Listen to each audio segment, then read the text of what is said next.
आधुनिक ससुराल। श्रेया को डांस करना बेहद ही पसंद था। डांस जैसे श्रेया की जान थी। वो इसी फील्ड में अपना करियर बनाना चाहती थी। एक दिन श्रेया कॉलेज से घर आती है और सीधे अपने मम्मी के पास जाती है। मम्मी, आज हमारी कॉलेज में शहर की सबसे अच्छे डांस एकेडमी वाले आए थे। उन्होंने एक डांस कंपटीशन रखा है। जो इस कंपटीशन में फर्स्ट आएगा उसे वो एकेडमी फ्री में डांस ट्रेनिंग देंगे। अगर उस डांस कंपटीशन में मैं जीत गई तो मेरा डांस कोरियोग्राफर बनने का सपना पूरा हो जाएगा।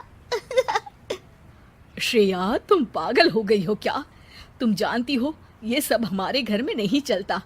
पापा और दादाजी कभी तुम्हें इस बात की इजाजत नहीं देंगे। मम्मी प्लीज मुझे एक मौका तो देकर देखिए। अगर मैं सिलेक्ट नहीं हुई तो मैं आगे से इस बारे में कभी कोई बात नहीं करूंगी। Please mummy please.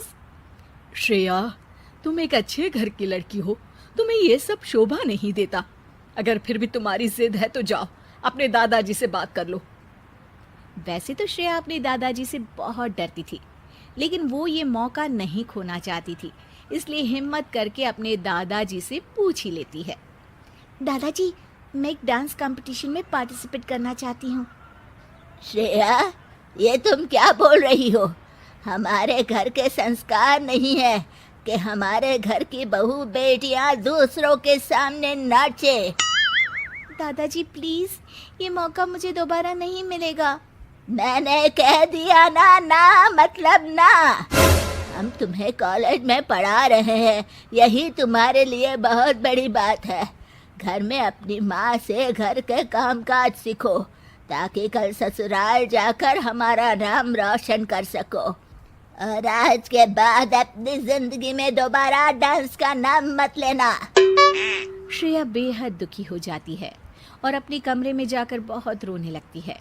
उस दिन के बाद से श्रेया को कभी डांस करने का मौका नहीं मिला। श्रेया की डांस करने की इच्छा दिल के कोने में कहीं दबकर ही रह जाती है। श्रेया के परिवार वाले बेहद ही पुराने ख्यालात के थे, इसलिए उन्होंने ग्रेजुएशन के बाद श्रेया की शादी कर दी। वो अपने ससुराल आ गई और बखूबी अपने ससुराल का काम संभालने लगी, क्योंकि श्रेया को तो यही सिखाया गया था कि तुम एक लड़की हो, तुम्हारा काम सिर्फ घर संभालना है, अपने सपने पूरे करना नहीं।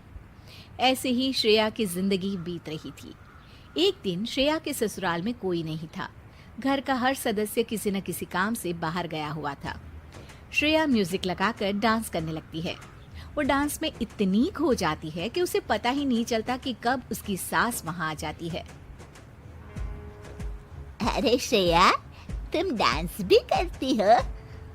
सास की आवाज सुनकर श्रेया घबराकर म्यूजिक बंद कर देती है। घबराहट में श्रेया के पसीने छूटने लगते हैं। वो सोचती है कि अगर इस बात की शिकायत उसके मायके में कर दी तो क्या होगा।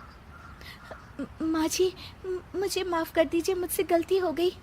अरे बेटा, इसमें माफी मांगने वाली क्या बात है? हमें तो पता ही नहीं था कि हमारी बहू रानी इतना अच्छा डांस करती है, और तुमने हमें कभी बताया क्यों नहीं? श्रेया अपनी सास के मुंह से ऐसी बातें सुनकर आश्चर्य में रह जाती है। अरे बेटा, घबरा क्यों रही हो? बात करो मुझसे। जी, मुझे घर में मना किया गया था कि ससुराल जाकर मुझे इस बारे में कोई बात नहीं करनी है।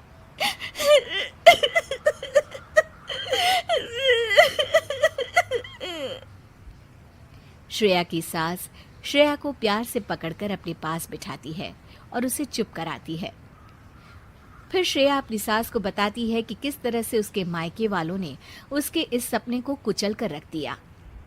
मुझे तो आश्चर्य होता है बेटा कि इस जमाने में भी लोग बेटियों पर इतनी पाबंदी लगाते हैं। अब तू हमारे घर आ गई है, हमारे घर की बेटी है। हमारी बहू का सपना पूरा करना हमारी जिम्मेदारी है। मैं आज ही सुनील से बात करती हूँ कि वो तेरे लिए एक डांस क्लास खोल दे, ताकि तू अपना सपना भी पूरा कर पाए और तेरे ही जैसी और बहुत सी लड़कियों का भी। अपनी सास के मुंह से ये बात सुनकर श्रेया की खुशी का ठिकाना नहीं रहता। माँ जी, मैं आपका किस तरह से धन्यवाद करूं। मैं हमेशा आपकी आभारी रहूंगी कि आपने मेरे उस सपने को पूरा किया है, जिस सपने के पूरा होने की मैंने तो उम्मीद ही छोड़ दी थी। श्रेया के ससुराल वाले आधुनिक विचार वाले थे, इसलिए वो उसके लिए डांस क्लास खोलते हैं। धीरे धीरे श्रेया का डांस क्लास एक बड़े एकेडमी में तब्दील हो जाता है। इस तरह डांस क्लास के जरिए श्रेया की जिंदगी का सबसे बड़ा सपना पूरा हो जाता है।